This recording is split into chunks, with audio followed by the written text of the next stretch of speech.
Hey, good morning, Cottonwood family. How are you? PK here to share a devotional thought with you to get you started on your day. Hey, have you ever had someone share some bad news with you? Share some news with you that just really hit you in a way that affected you very deeply? I know that I have, and I'm sure that you have as well. And how do we respond to that? Well, there's a guy in the Bible, his name is Nehemiah, and he kind of had that experience. His brother Hanani came to him and gave him kind of a report from those of captivity about how the walls of Jerusalem were broken down and they weren't in place. And therefore, when the walls were broken down, the protection was not there from any enemies. And I want to read to you from Nehemiah chapter 1 so we can gain and glean a little bit from Nehemiah on how we could at least begin to respond when we hear bad news or things that are upsetting to us. It says in verse 3 of chapter 1, "And they said to me, the survivors who are left from the captivity in the province are there in great distress and reproach. The wall of Jerusalem is also broken down, and its gates are burned with fire.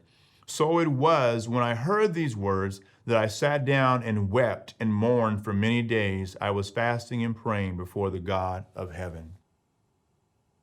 When Nehemiah heard the plight of his people, it affected him deeply. He mourned, he grieved, he experienced loss and empathy for the people. And it drove him to pray and to fast. Sometimes when we hear bad news or things not in our favor, we tend to want to lash out and maybe get mad and maybe try to put our fist through a wall or go yell and scream and kind of act in this way. But I think our first approach and response when we feel this depth of pain or grief or whatever the case may be is to go to God. That's what Nehemiah did. He went to God in prayer and he fasted.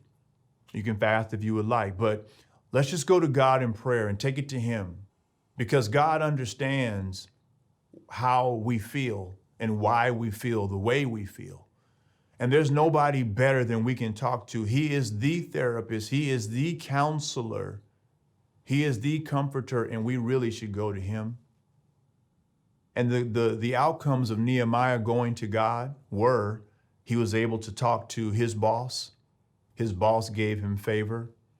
God gave him a plan, and he was able to be a part of the solution to the walls being broken down. And he and others were able to rebuild those walls. What are you upset about today? What's been broken down that you've just heard about? How are you going to respond? Are you going to lash out? Are you going to yell? Are you going to scream? Are you going to take out your anger on someone else? Or are you going to go to God and let God begin a process and a pathway of how you can be part of the solution? Church family, we love you. God bless you. Hope that helped you, and have a great day.